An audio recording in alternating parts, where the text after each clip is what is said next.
Hi, I'm Sam Valenti, and today I have the amazing honor of being joined by not just an incredible singer-songwriter, but an incredible human being as well, a great person, the lead singer of one of my all-time favorite bands, Republica, the one and only, the amazing Saffron Sprackling. Saffron, how are you doing today? Hi, Sam. I'm doing really well. I've got baby Grogu, baby Yoda, as I'm a massive Star Wars fan, and a dragon pillow. And you are at the amazing Thrill Dragster #1 roller coaster, Yep. Supersonic, at Cedar Point, I believe. Yep, Ready to go. absolutely. It's played there at every ride, and we would love. I'd love to go there. It would be so extraordinary. It's an amazing park. There's so many fun rides there. So yeah, it would. Yeah, you'll have to come check it out sometime in Sandusky. Absolutely. Wow! Please ask them for me, Sam. Yeah, we would love to come there. And my cousin Neil Sprackling, who lives in the States, he actually a couple of years ago, we weren't aware that our Republica song "Ready to Go" was played at the beginning of every ride of the #1 supersonic roller coaster in the world, Thrill Dragster. And it was so exciting. I was like, oh, I so want to go on that roller coaster. Hey, Cedar Point, we can come and do a gig there. Well, please let me come and have a ride. Yeah, exactly. And I mean, it's crazy because not many artists can say they have a song that's the theme for a roller coaster. So I think that's pretty special. it's it's extraordinary. I'm just so happy that I love roller coasters, and also for all the people that this is the thing about songs, about music, that they transcend. And whether people it they're kind of like immortals. They carry on, in a legacy, and that they create magic, and memories and moments and happy times for people to remember.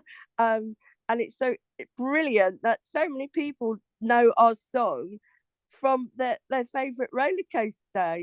It's amazing. Yeah, it sure is. And it's a really exciting time for Dragster actually because they're actually Cedar Point is I don't know if you know this, they're actually making some quite big renovations to the ride actually. They're actually going to be making some changes to it for I believe next year. So in 2024, it's Hello, Dragster it had to where have you close. gone, Yeah, it had to close for an accident, but they're reimagining it. Sam? So it's interesting. Okay, so they're renovating the Thrill Dragster at Yeah, Cedar yeah, they're Point. making some changes to it. Yeah, and it'll be reopened next year. So, Republica, Saffron, hello. Let's do this. Let's do it. We could do the launch. yeah, exactly. That would be amazing. Cedar Point should bring you guys. Can you tell them and send them? Yeah, absolutely. Yeah, I'll send the park president an email. Oh, I'll, please, yeah. And this, Mark Fried from Mojo Music and Media will help you. And please, can I go on the ride as well? I will sing, but can I go on the ride? yes. Oh, that'd be amazing. Yes, this needs to happen next year when it reopens. Oh my, I would so love that. Yeah, that would be awesome, Saffron. I Have would you be been all on the for that. ride? Yes, I went on, obviously what is now the original version. Yeah, I wrote it, and it was one of the best experiences of my life. Was it really? Yeah, And yes, because and it's supersonic, right? yeah, it's 120 miles per hour, goes up 420 feet. Amazing. Wow. Did you feel a little bit nauseous or happy? Yeah, a little bit. I'm kind of surprised I didn't throw up afterward, but I'm thankful. Can you imagine if I was singing Oh my gosh. Uh, trying to sing ready to go and I'm going supersonic? Might be quite good, laugh, mate. We'd make a good video. So exactly, yeah, and Yeah. It'd be hilarious. You can put a GoPro on my head. Yep. Oh my Live stream, gosh. obviously. But yeah, one of my best memories of riding the ride is hearing "Ready to Go" before I went on, and oh my gosh, my heart was racing, but it was amazing. Oh, Sam, that's so sweet. Thank you so much. I'm so happy that you had that memory and new moment. Yep, yep, absolutely. And it's kind of crazy that a roller coaster made me a fan, but I'm thankful.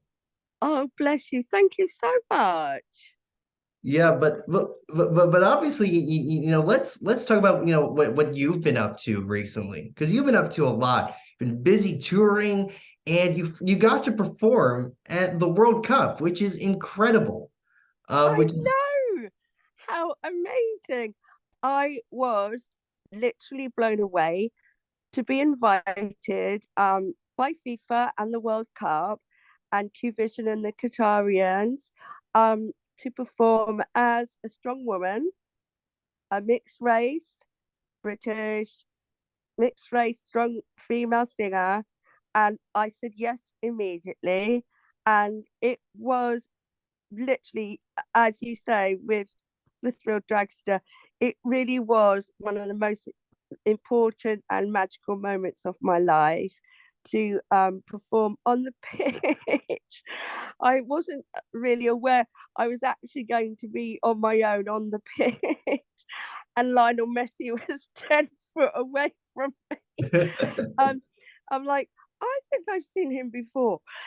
You know, and just to see the multi diversity and all the fans, and I just have to say, for all the doubters, that Qatar is very, very diverse.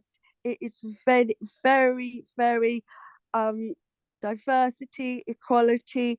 I work with so many different people, so many strong women and mixed race, and it was such a joy and such a wonderful thing to see so many fans for all the different teams from so many different countries, and all the the build up to the matches, all the music, all the singing and the chanting.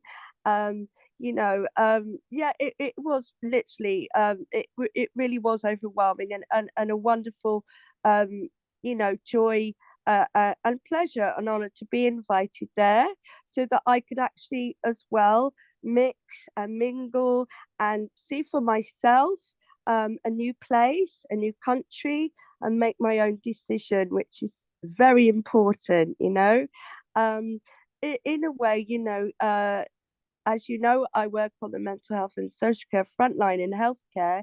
And for me, as you have to be willing to go to the front line and find out for yourself, and not be judgmental beforehand to another place, another country, another people's culture.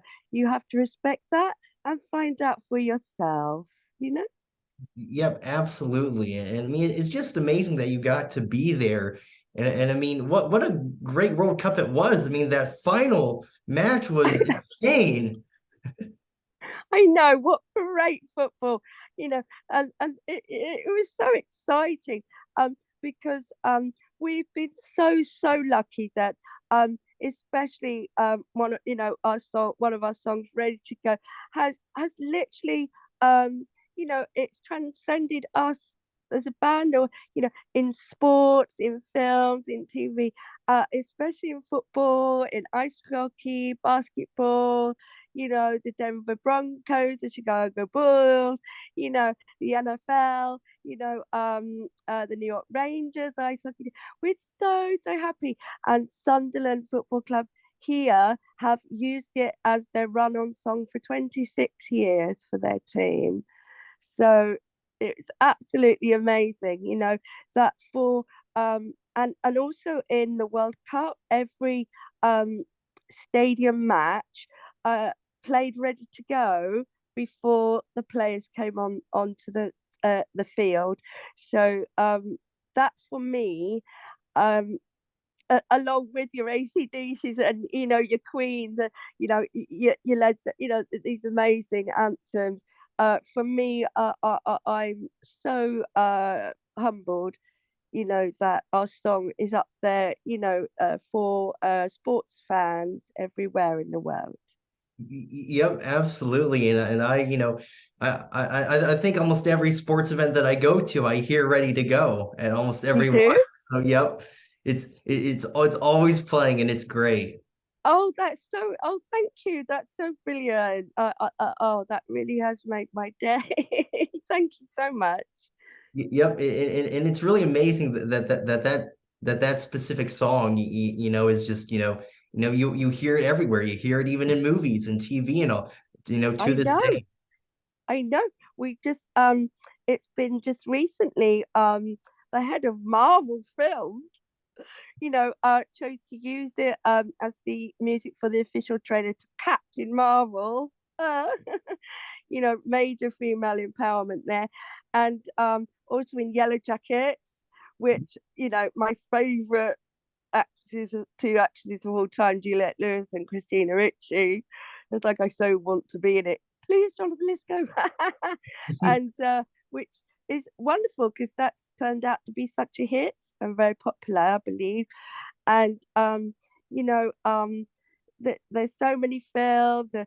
We're even in National Chevy Chase National Lampoon's Christmas Vacation.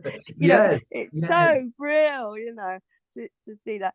And going forward with Ted Lasso, Vogue has used it. Just recently, the amazing up and coming strong female mixed race, a Grammy Award winning singer Olivia Rodrigo has actually used is singing Ready to Go live on her Yep. world tour. I, words fail me. I love her. And she, introduces us as one of her favorite bands and song. And she does like this fierce, awesome live version of Ready to Go. So, as I say, songs, transcend and they go on and on like stars. Yep, I'm in absolute agreement there, But of course, "Ready to Go" is not the only song Republica has ever made. You've made so many amazing songs throughout your career. And we'll get back to talking about your amazing music in just a bit. But I want to go over your background right now a bit. I've always wondered about this. Where did the name Saffron come from? Well, it's actually a nickname, Sam. Yeah, it's a nickname that we I was very and I still am very close to a Romani group of people called Travelers here in the UK. And my first ever boyfriend was a Romani traveler, and I'm still very good friends with him and his husband. And he yeah, and they nicknamed me Saffron, and they named one of his sister's daughters after me, which my real name's Samantha. So it was always Saffy or Saffron. So yeah, I went with that as a stage name. Yep, and then that's just it's pretty much just stuck ever since, huh? Yeah, it really did. And and then as a child, what was your first exposure to music, and who are your favorite artists? I know that you saw the Jam when you were really young, so I know. so like Yeah, what I were mean, like I so snuck in. I'm really, I do admit, I may have been, open to, without prejudice, may have been slightly underage, but huge fan. I got a ticket to see the Jam at the Brighton Centre on the south coast of the UK, and I was at the front. I saved all my pocket money and bought the vinyl of their albums. And I got on by myself, went down there, and I was at the front, and literally within the first few seconds, they changed my life. That band, the whole band, but especially Paul Weller, you know, um, just his style, his attitude, his lyrics, his tenacity, the way his songwriting was so different to anything that I'd heard before, which I think is a bit similar to my own and Johnny Glue from Republica, in that it's real life. almost stream of consciousness, stuff of real life. It's not love song. um, and also his kind of anger and his rage and how stylish he was and how amazing guitarist and also, his attitude and the way his vocal was expressed as a performer, a bit like Ian Jury or Toya Wilcox or John Cooper Clarke or all these people that I really looked up to that were very different, they were outsiders, um, and yeah, yeah, yeah, I'm for the outsiders. I'm for the underdogs. I'm for the difference. Yep, yeah. I am too. Absolutely. And I think that's amazing. And what you did, with Republica, is that you guys were outsiders, but then you guys were actually able to break into the mainstream. Which is super cool. Yeah. Yeah, I mean, that was obviously well, my master plan from the beginning. But it wasn't an easy route at that time because basically at that time it was very, very hard for any female say front woman of a band that was also a singer-songwriter to even get played on the radio or anything or get their music played. Also, our music was a real mixture of coming from the acid house, gay kind of acid house music, new dance, electronica, very fast beats, with a bit of punk, with guitar. So no one really knows what the hell, who are these people? What are they doing? So thank you, America. We got signed to the head of RCA. Thank you, Dave Novick and everyone at RCA, and found ourselves in completely unknown British band, in the middle of America touring, and it was wicked because we were playing to all these people, and it literally was an organic thing, and we suddenly had a hit, and it was great. So thank you so much for supporting the underdogs, which we certainly were. Yeah, yes, of course. Now, something that I thought was interesting when I was researching this, I read that you took ballet lessons growing up. Yes, So yes, what memories do you have about that? yes. Well, it's funny actually because recently, I met my babysitter in the local public house. We call them pubs, you call them bars, and she said, when, and I'd forgotten this. She said when she babysat me, all I used to say was, Glenn, can I show you ballet? Can I show you ballet? And she'd go to bed, go to bed. um, yes, my love of dance and music and singing, was no dance mum thing. Let me assure you, it kind of was just, a little girl's way of expressing herself, I guess. Um, and basically, basically, um, yeah, I just loved the music I was hearing, as well as classical and pop and rock and all these things from my parents. And yes, I studied ballet till the age of 18, as well as drama, modern tap, singing, and music.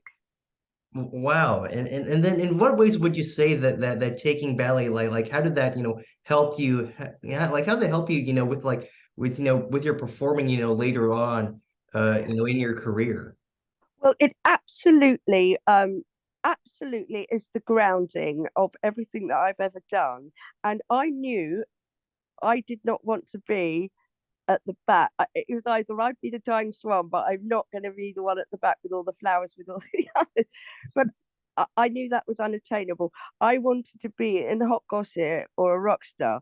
So I made sure that I had I managed somehow to get a scholarship. I was the first girl to get an arts grant from the council. So I was a scholarship student, and I went to a very revered ballet school called Bush Davis Performing Arts Theatre School.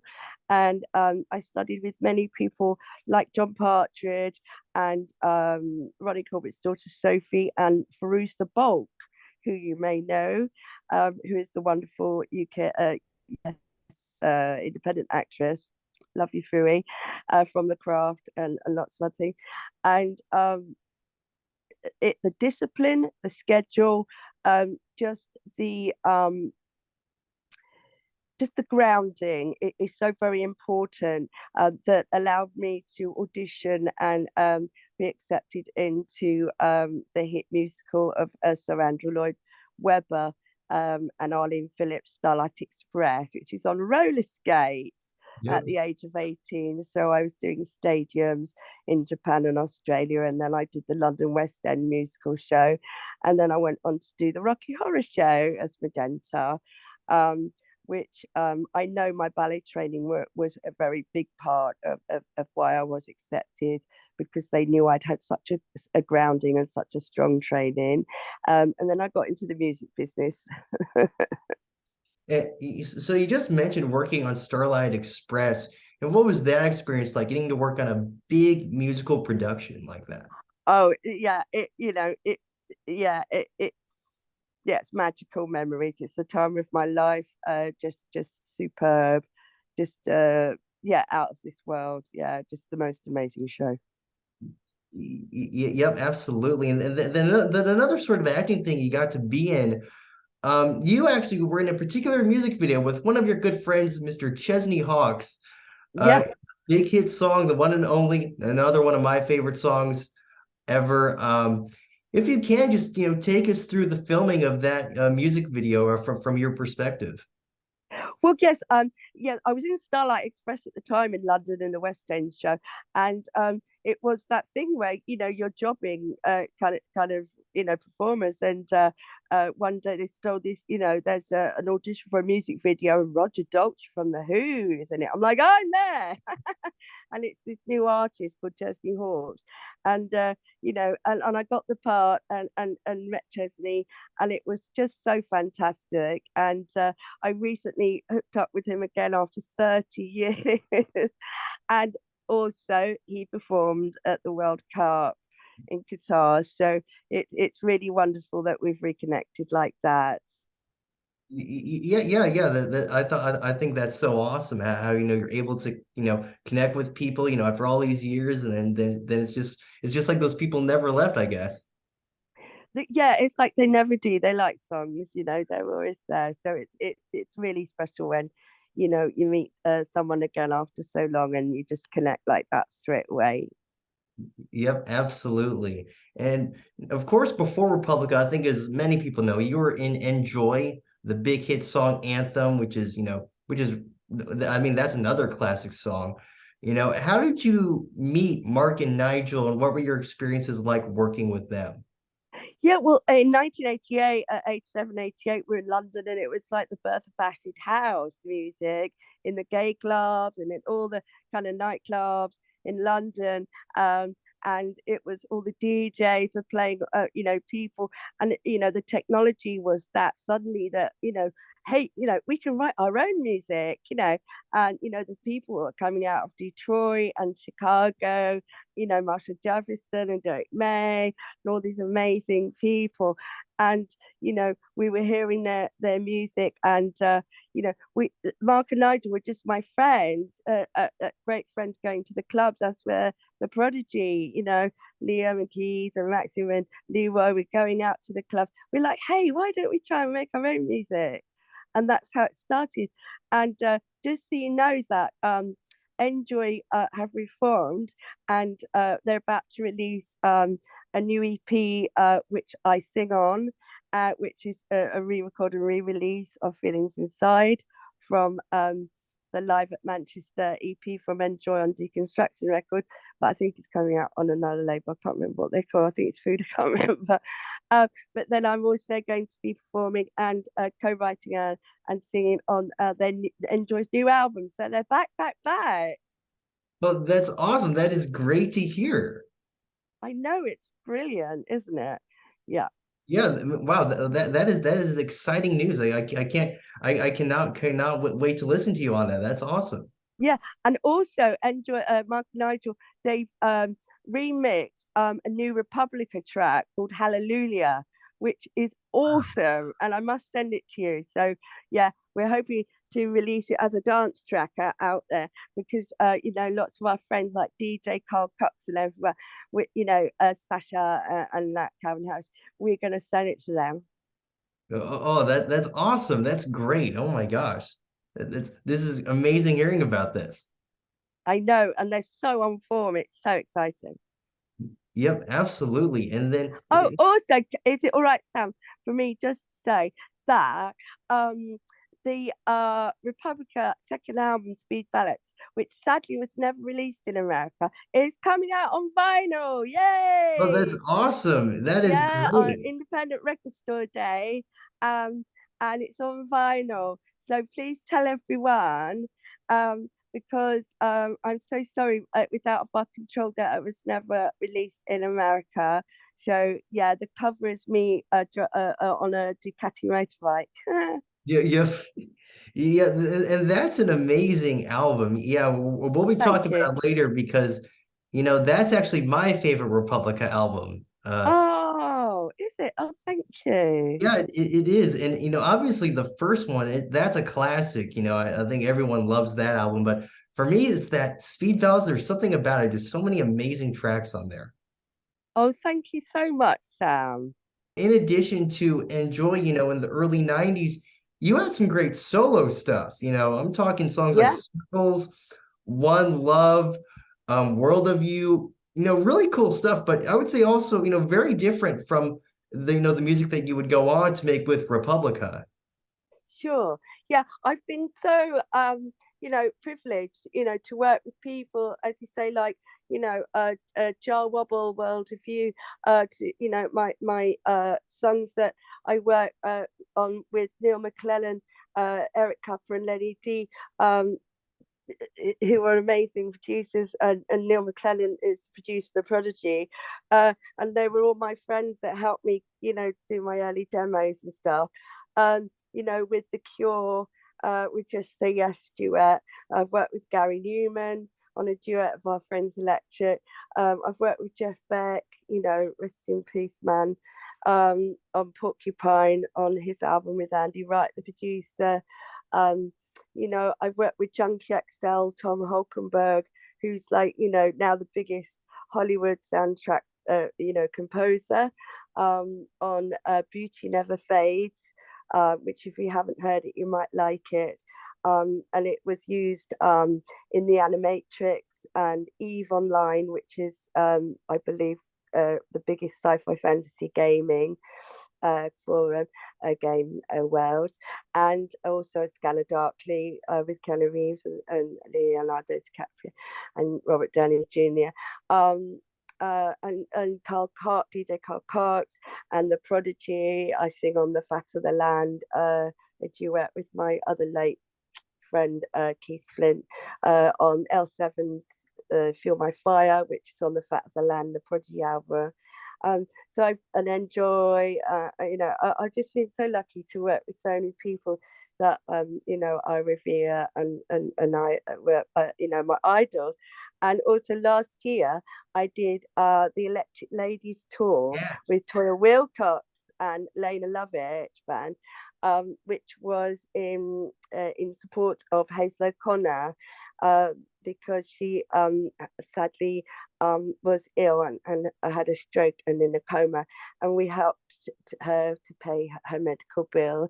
And so we did a UK tour, and I filled in for her, and it was just so wonderful because I was in Toya's fan club when I was 13. So but over the years, I've become her friend, and she just phoned me and asked if I would help, and of course I said yeah.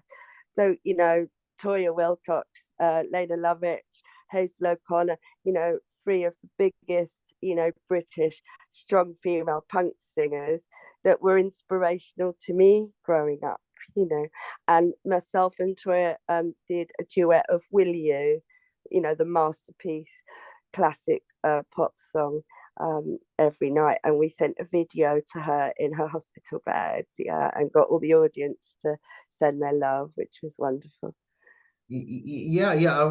I remember watching a lot of YouTube videos of that Electric Ladies tour. It looked like so much fun. Like all three of you just having so much fun on stage, having a blast. Like, oh, it's awesome. It really was awesome. And Toya's Posh Pop Band, and Sarah from Lena Lovett and Val and Daniel, Morgan, and everybody involved in that tour.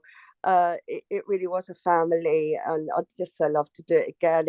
And it was just so wonderful having a bill, of three big, kind of, strong women. It was wonderful. Yep, absolutely. And it's funny because you were just mentioning how you are very lucky to work with all these amazing people. But I think I could also say that I think all these artists are very lucky to work with you. Oh, that's sweet. You'd have to ask them. But yeah, oh, bless you. Yeah, well, I mean, we had such fun, and I'm still in contact and friends with them all. So thank you. So yeah, yeah. So that just shows, I guess, that it was a lot more than just hooking up kind of thing. Yeah. Hook up. Yeah, yeah, exactly. Um, yeah, so then we were just, I just mentioned, well, like the music you had made as a solo artist, what was it like, transitioning from the music you made, in your solo work to the music that you would make with Republica? Well, I think that that time that I definitely learned my craft through such amazing engineer and producers like Neil McClellan and Eric Cupper and Lenny D and so many other people, that I learned my studio craft. So I learned the recording process as well as the mixing, producing and stuff. And it's very important to find out what you don't want to do, you don't want to be. And I kind of, kind of had an epiphany and knew, hey, I want to be in a band like the Jam, but it'd be like acid house with electronic music, and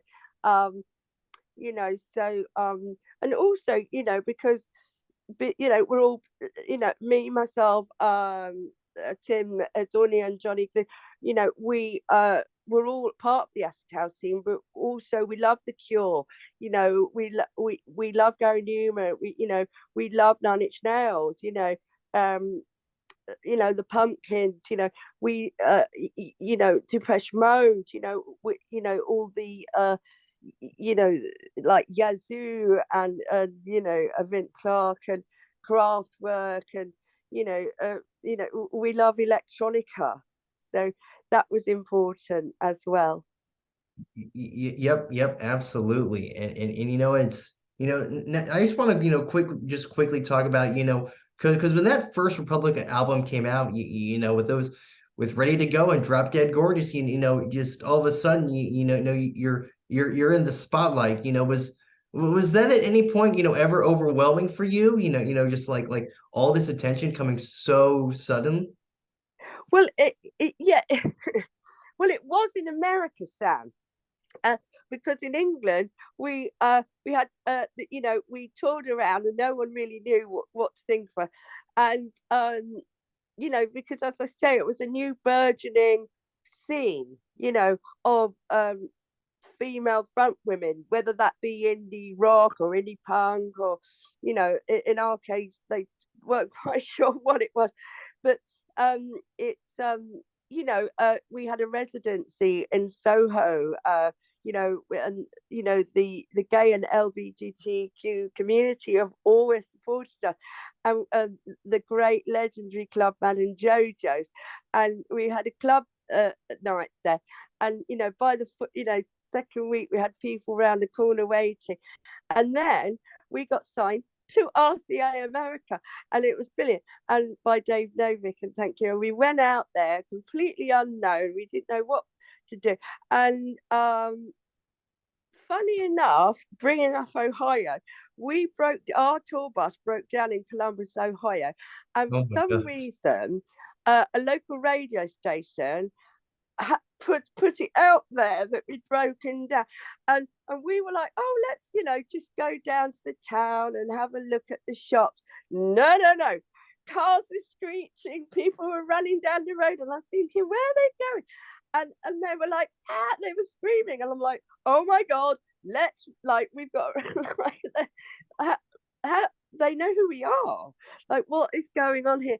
And so also thank you to MTV and Matt Pinfield, who's a huge supporter of ours, and supporter also of female strong bands. And he'd put us heavy rotation, like No Doubt, like a girl, brilliant Gwen, and the brilliant guys from No Doubt, and the amazing Shelley Manson, Butch Vig and the guys from Garbage.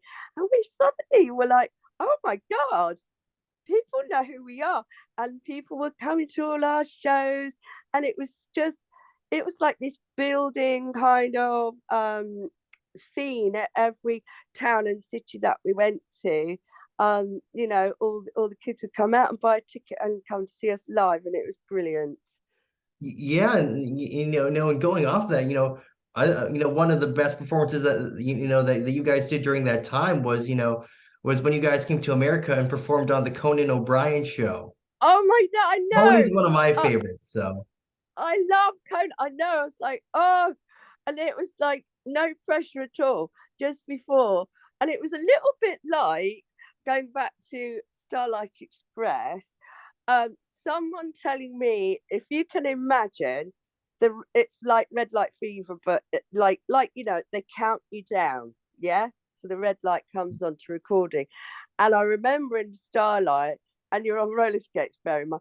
Someone says, by the way, Michael Jackson is in the front row just before you go on stage. And it was like, by the way, Saffron, you have like 69 million views, oh, like before the Conan O'Brien. I'm like, no pressure at all, because it was live, But Conan and a week before, the amazing Elton John had actually put up our album. How amazing, and told the American audience to watch out for this new band, which was us. And so we're very happy, and thank you for having us.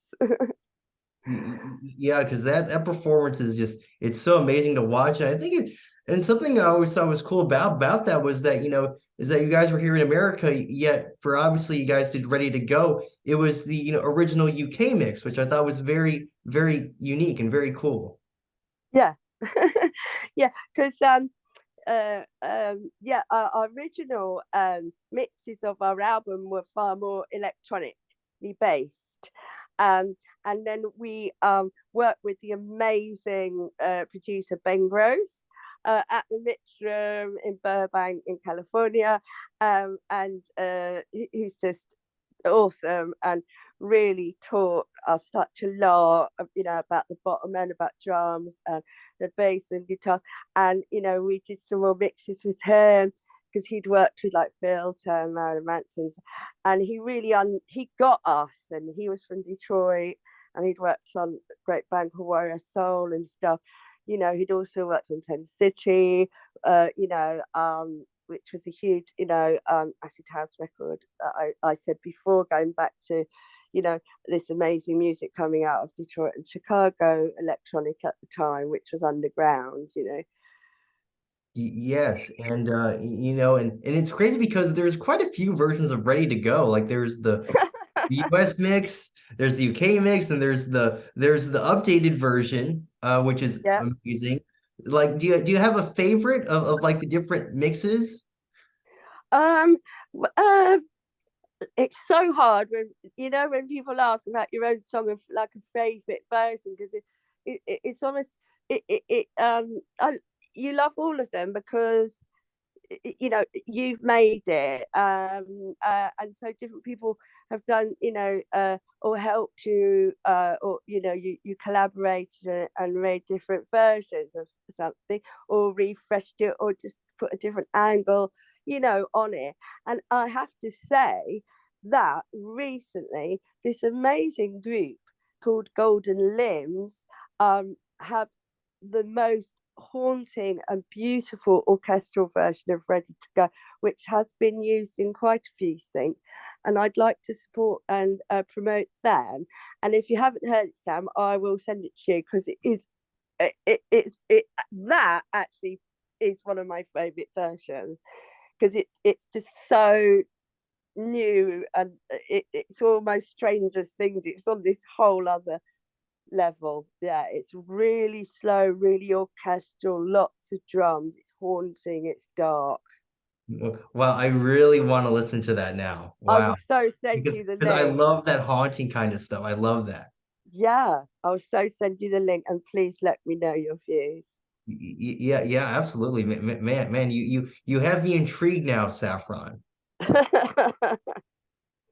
So I mentioned this earlier a little bit, but I really do want to get into speed ballads. Like I Yeah. said, my favorite Republica album, like you said, coming out on vinyl, which is awesome. Yes, at last. Yeah, so I'm super excited about that. And just so many amazing songs on this album. From Rush Hour with Love, Fading of the Man, Pub Pusher, Luxury Cage. I can go on and on about the songs on this album. Just how Thank did you you so much. They're, yeah, some of my favorites of that. I love the album, but thank you. I so appreciate that, Sam, because it was a bugbear for so many years that sometimes things are out of a band's control, or things happen in business, politics, or whatever, and sadly it wasn't released to its full capacity and potential, and wasn't released in the US, which now hopefully everyone has is accessible if they'd like to hear it. So I've worked very, very hard with Sony and Music on Vinyl and my manager Howard to get it out there, and thank you. So it's about to be released, and I will be doing a tour of independent vinyl record stores as well. Oh, that's awesome. And how did this album come together, like in terms of, production, lyrics? Yeah, I think we had obviously we had a lot of songs hanging around, but I think it was it's always that joke of the difficult second album, and because we'd been touring and found us unbelievably quite popular around the world. We were just touring everywhere.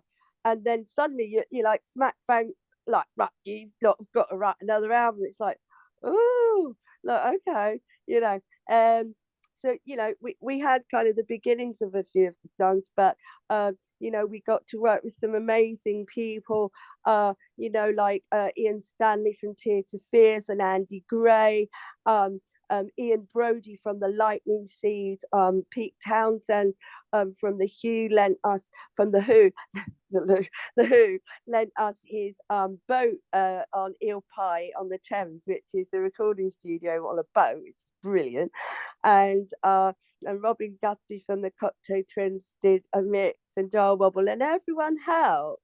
And all the people, that helped with the videos and everything, because we were fighting against the machine at that point, and to get stuff out, and it was a little bit hard for us, and it was really nice also to work with orchestras and scoring and stuff like you said with Fighting as a Man and Luxury Cage, obviously and Try Everything and stuff. But, yeah.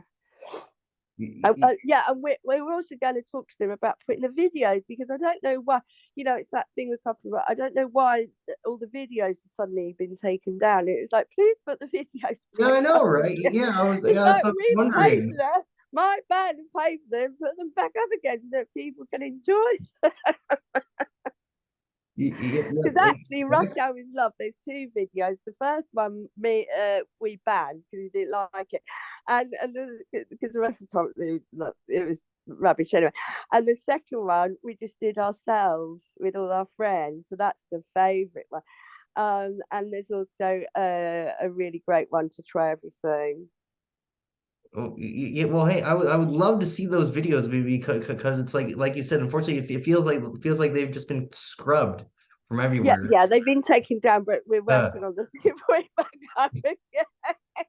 It's like, that thing where it's actually my video that I paid for. But yeah, it's an algorithm. yep, exactly. Yep. And I also And have now to, it's being released. It's like, hey, right, I know. But I also have to mention, the B-sides of this album, these great hidden gems that not many people know about, like songs like Clone My Soul and How yeah. Special, which always makes me hungry. Oh, does Yeah, yeah, but it? yeah, but it just gets me in the mood. I'm just like, man, I could really, really go out to eat right now. Exactly. Well, it was kind of, yeah, people miss it sometimes, but a lot of our lyrics, they do have a little like splash of irony to them. But with our special, I am mixed race and very proud of it. And I do have an Oriental, Chinese, Portuguese, English background, and we just mucked about one day, with some electronic beats, and thought like, what would we really like to eat? And that was it. And other things like World in the Morning and Clone My Soul, which is a real punk, rant. But we've recently been using the Ukrainian national anthem, because before we had the Russian national anthem, but we didn't obviously want people to judge us, even though we love Russian people, but what Russia's doing is not acceptable to other Yeah. people.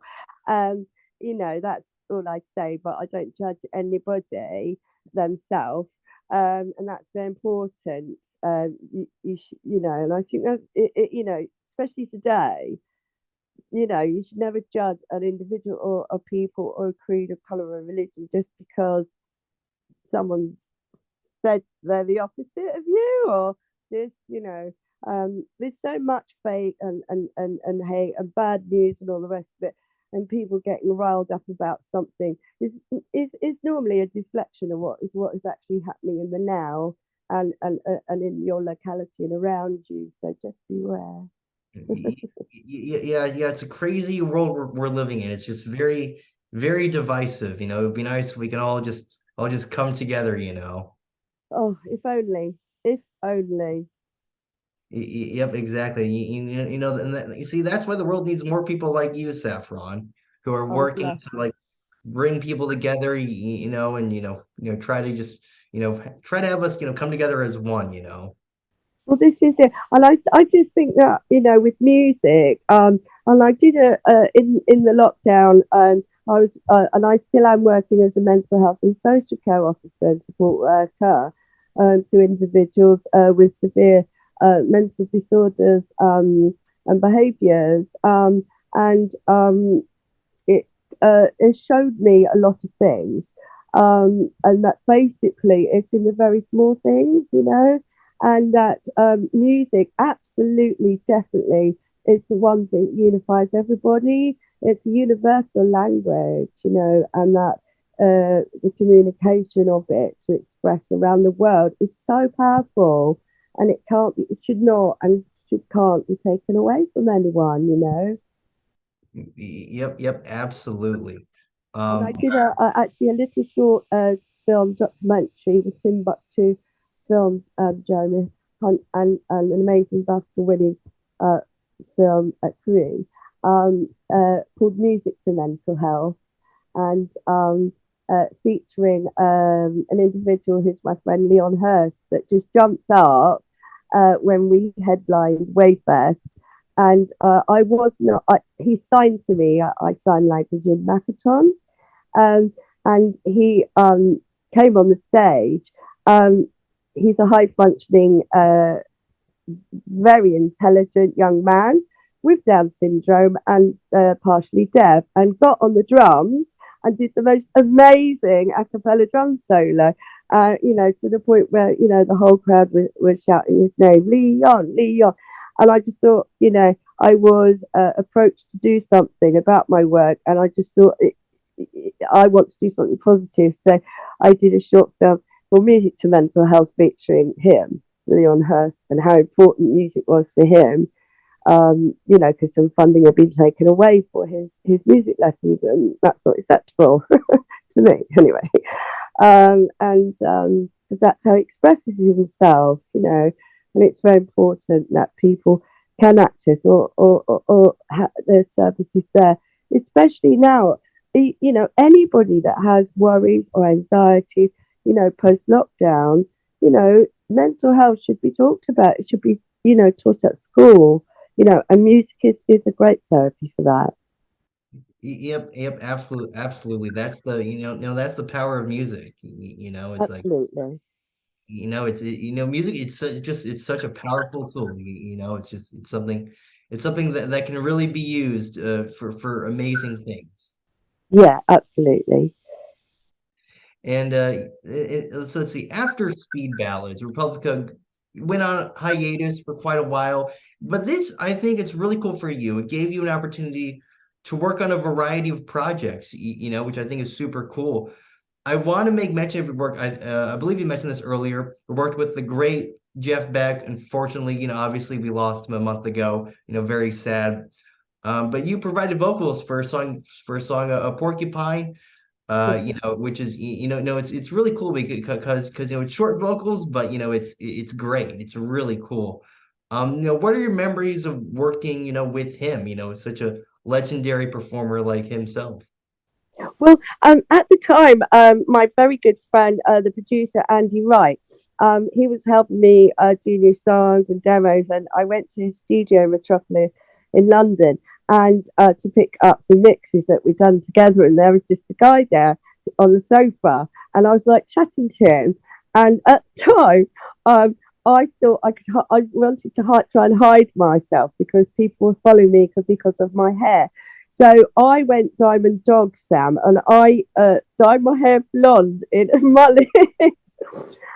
Like and I saw that he had the same haircut, and I was like, mate, you've got a really brilliant haircut as well.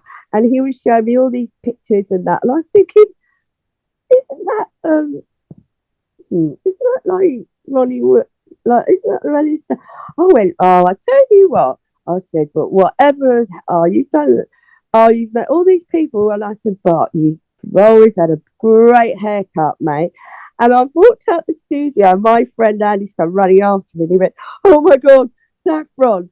I went, what? And he went, Jeff really liked you. I went, Jeff who? He went, Jeff Beck. I went, oh, no way. Oh my God, I'm so sorry. I need to apologize. He went, no, he really likes you because you just treated him like a normal person. Do you want to sing on his album? I went, yeah. And I went, when? And he went, now. I went, okay. And I went back in. I went, oh, I'm ever so sorry, Jeff.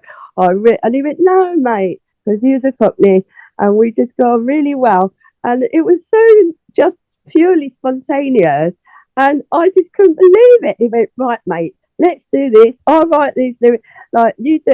And it was just magical. And what a wonderful, extraordinary man and a legend. And yeah, sadly missed. Sadly missed. Wow, that's an amazing story. That's so cool. Sometimes it's great how sometimes things just happen spontaneously. I think Yeah, sometimes that's the best way of how things come together. I know. It really is sometimes. It really is. And, it's very special. And I'm very lucky and privileged. Yes, absolutely. It's because sometimes I always think I have to have things planned out, but really, it's sometimes, oftentimes, it's the things that aren't planned out that end up being super cool. Absolutely. Just open yourself up. Yeah, yeah, that's it. You know, yeah, that's great being a planner. I write lists all over my hands and I forget what I have to do. But yeah, plan ahead, obviously. And as I say, with the grounding of the ballet training up until the years I was 18, by, amazing the patrons of the school were, Margot Fontaine and Dame Nanette de Valois of, the Royal Ballet, and, Dame Beryl Gray, who sadly just passed, and, Maurice Shearer, and there's just these most amazing people, you know, um, ex-prima ballerinas came, and Susan Passmore and Miss Percy and Miss Peterson, which were head of the Imperial Society of Teachers and Dancing. And I was so lucky to have that opportunity to study with these extraordinary mentors. And I think that's very important, if you have someone that's educational and, can teach, learn and definitely learn from that. Yes, absolutely. And I think it's, I think, that's why, mentors are so important throughout life. Yeah. Whenever when you take those lessons and apply them, you can apply lessons to a variety of different things. All it takes is one person to say you can. All it takes is one person to say I believe in you. And I really, it's that empowering, and it takes nothing, doesn't cost you anything, like politeness or manners, good manners. I enjoy, I also mentor and do live master classes at the BIM music colleges, which are great music colleges, the summer schools for the live musicians, the kids there and stuff, and mentor them. And at the Guildford Academy of Performing Arts, my friends Suzanne and Piers Gilgud, and it's so important to pass the baton on. It's like a flaming torch, the Olympics sort of thing. It's like Spartan, the women are warriors too. I think, for all those people like Toya and Lena and Hazel O'Connor, the Slips, and people in front of me that kicked down the door were trailblazers, so that I could, follow through and be able to follow in that path. I'm very much a supporter and empowerment of young up and coming, all bands, all musicians and artists, especially female. Yes, of course. Now, eventually, Republica would return, in the early 2010s, and we got the wonderful EP Christiana Obey, which it came out 2013. I love the sound of this EP. The sound is just so amazing, your vocals amazing as always. I just wish it was a full album. It's Oh, so do I just I. wish there I was know. more. I know it, and it started with my work with the amazing producer Andy Gray, who worked with before. So it was myself and Andy Gray that actually did the re-record Master of Ready to Go, which you mentioned before in the interview, and my great friend Alan Mulder, the amazing mix master in the world, and his amazing wife Tony Halliday, who was a friend and inspirational singer-songwriter to me in her work in Curve. They helped to work on it, as with the other songs, and then the boys got involved again as we reformed. So, yeah, I'm very proud of that, and also our friends Tenet, Peter Steer and Jeff Fink, who helped, and Ben Simon helped with the video, and Annalise, and a lot of people helped us to come back with that. And I'm very proud of, as you say, those songs and that sound. And and it was, I think it's very important, to come back with something new and fresh, Um, we've got another album as well that's new called Damaged Gods, but because of the pandemic, we haven't been able to release it yet. So hopefully, and we got to work with Marco Peroni, the guitarist of Adam and the Ants, Andy Gray again, and also John Malkovich, the actor John Malkovich, has done a duet with him. So yeah, so we're hoping that will get released at some point, but in the future. Yeah, because I've seen videos of you guys performing some of the album tracks live, which I think is super cool. I really like German accent in New York. Yeah. Oh, thank you, thank you. Yes, and just So like, obviously I don't want you to spoil anything about this, new album, but what can you tell us like is going to be on this, new album? Yeah, I think that yeah, Damaged Gods. We wrote, mixed, recorded and produced it all ourselves, and pre-pandemic. So we wouldn't like to say that we actually also made the title Damaged Gods, but it kind of, the irony of it now, after the pandemic. Um, but as I said before, like with speed ballads or our lyrics, it's always with a pinch of irony. But it kind of sums up the world, really, doesn't it, right now? And because if people didn't think they were gods in the first place, it wouldn't have happened. And this ridiculous, is to be the best that you can be as a person, but no man be less than another. And it's very electronic. Yeah, it's got some very interesting. We're really proud of it. Hey, we're really proud of it. That's all I can say.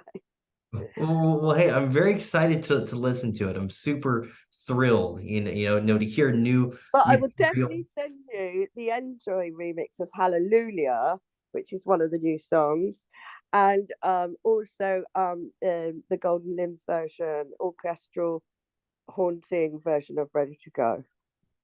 Hey, of course, yeah. Thank you so much. Yeah, I would You're love welcome. love to hear that stuff. Whenever this new album comes out, Republica needs to come back to the U.S. I want to see I you guys know. here. Please get us over there. We just need to be asked. Yeah, yeah, I know. I'll We would start. love to come. Yeah, because I mean, right now I'm going to college, at Arizona State. If I Oh God, we love Arizona. yeah, I'll start asking all the people around here in Arizona Oh to God, that's so bring you nice. guys. Yeah. Because there are some good music venues here that I think, you guys would rock the house. Lovely. So I'll ask. We found ourselves, in America playing every little town, city, and all you amazing people came out and took us to your hearts in America. Thank you so much. We were this unknown English band going nowhere. So, we were the underdogs and we would just so love to come back there. And hey, if we could do Cedar Point. And also, currently I believe there's a TV ad for the Wing Creek Casino Resorts in Alabama. We can play there too. And come to Arizona and come to everywhere because we love America and it was our dream as a band. Isn't it every band's dream to tour the States? Come on. So for us Brits, it was like, the best moments of our lives. I just came across it on YouTube the other day, and it's this amazing footage of you guys performing in Austin and Austin, Yes. Texas, which is We just love Texas. amazing. Oh my days. Austin, Houston, Dallas, San Antonio. We were on the radio stations and the people were lovely. And yeah, we loved it. We loved the Midwest, the South. We went everywhere that would have us. Yeah, yes. You guys need to come back here. I will do whatever I can to I'll Thank start you. asking because you guys need to come back here to America. We We would love love you. to.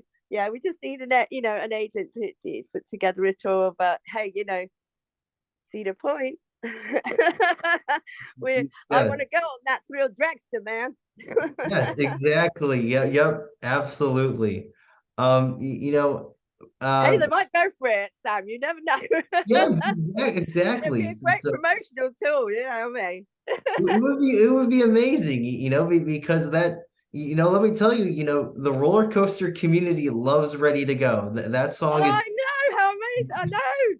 And so I would get to go on the roller coaster, and then you guys and the Cedar Point and the Thrill Dragster refurbished supersonic version would get the real one, and I could sing Ready to Go at the same time. Yeah, man. yeah, yes, that would be amazing. Let's Yes. do this. Yep, absolutely. Yeah, yeah, put it in the calendar for 2024. Absolutely. As you'd mentioned, you worked on the front lines during the pandemic, just what just briefly what your experience is like, and in what ways would you say did those experiences possibly change your outlook on life? It taught me humanity. It taught me morality. It taught me how equal we all are. Um, and that it's in the tiny small things like holding someone's hand when they're scared, sick, or frightened and alone. It taught me that we should care for each other. It taught me that no one should be or feel that they cannot reach out or be isolated, and that we should really, really care for each other more, even our next door neighbor or someone, and also not just in a physical way, but in a mental health or how somebody feels, and not to be scared, and to smash basically, this whole thing, and especially for men, I feel that, it's okay to speak out and say, I'm not all right. It's that thing where, certainly in Great Britain, we say, hi, how are you? And we go, okay. But actually, if someone said, actually, I'm not okay, how would that other person deal with that? And I think that's important. If someone says, actually, I'm not, just it might just sit down having a cup of tea or coffee, or a milkshake or something like that, just to know that they can talk to someone else, and that there has to be, there must be services. Everyone should have access to healthcare. Everybody should have access to mental health care as well as physical. And you shouldn't have to always pay for it. I'm sorry. I don't want it's that thing post pandemic where there's been a lot of divisiveness, being able to be, like fired up. And I think now is not the time for divisiveness. Now is the time to talk and connect and be with each other. But I really do think that so many people around the world, connected, during COVID and the pandemic, from all races, colours, creeds, countries, religions, faiths, and we're all same, and we all bleed, and we're all under one sky, one God, one Creator, one Mother Earth, one Buddha. Whatever your belief or faith should be respected, and absolutely, just because it's a different one to you, for a Christian, a Catholic, or agnostic, or a Protestant, that is what you believe, whether it's Christ, whether it's Jesus, whether it's God. I love Joyce Myers, by the way. I'm a massive fan of Joyce. I watch her, as well as Alan Watts as well, obviously. And I've met the Pope as well when I was a little girl. I just thought I'd throw that in there, Sam, because it's a bit of a random, like, moment. Yeah, I met the really nice Pope, Pope John Paul, when I was a little girl, and it really had a big effect on my life, and all I can say is that it was full of love and care, because he even blessed me. I was only about 5 or 6. But I think it's important that, all these things, that they're personal to each different person, or where they're born or grew up, or this, that, and no one should judge another person. Judge me not, lest you be judged. It's in the Quran, it's in the Bible, it's in the Torah, it's in every religious script. And I just think that we should all be together and connect. Yep, I 100% agree. No, no. I think more people need to have that mindset today. Definitely. And not be like, oh, well, I'll just get on with my own thing. I just think that, you know, there's such a wide difference between, um, being selfish and being selfless. And I learned that, through my study and training of Shaolin and the ancient teachings of Wing Chun Kung Fu, which I learned from Master Anton Van Thomas, who was taught by Ip Man and his sons Ip Chun and Ip Ching. And of course, Ip Man, as you know, was the Grandmaster of Bruce Lee. And it's a Taoist and Taoist philosophy of teachings. And it really is very similar to Buddhism or just peace, and to be kind to others, you know. Yep, 100%. And I just think think that if people just even show just one small act of kindness to someone else a day, that could make a big difference. It's huge. It's huge. One kind word, one kind action, even, one small thing. If someone else might not feel themselves or is worried or anxious or may not even be able to express it or be verbal, just to know that they have someone there that is care or offers to talk to them or help them, or just be their friend. My last question here, it's a kind of interesting one. I saw an interview where you said that Once in a Lifetime by Talking Heads was your favorite song of all time. I'm Yeah. curious, is that still the case? Obviously, it is one of the most amazing, brilliant, one of my favorite songs of all time. I love Talking Heads. I absolutely inspirational group for me. I'm yet to see David Byrne's new theatre show, which is like awesome. It just have you seen what he's doing? Yes, That each amazing. performer it plays their own music as well as movement and dance, and it's extraordinary for him to still be doing that. Remain in light. I met him once, and he was such a lovely man. And also as well because of my theatre background, that Yeah. watching that extraordinary video in the theatre with the big boom box and the suits and stuff. I have to say it's one of the reasons that I chose more seats. As well as amazing, very very important and vital um, female artists like Pauline Black from the Selector and Rhoda Darker. Very very important. Which I still do wear suits sometimes. Sometimes it's quite empowering actually. But as to a favorite song, yeah, it's so hard. It's like you're there with this real dragster. It's like if you were a really massive roller coaster fan, you would have so many different favorites because that's why you're Yeah. a fan. You're not just a fan of one thing, isn't it? And that's it. That's the thing. It's like it's that thing where songs are magic, and if they hit you at a certain minute, that's like, it could be just as you say spontaneous. It's like, oh, I love that song. I love the moment. I remember a great memory. I love the song. It inspired me when I was growing up. Not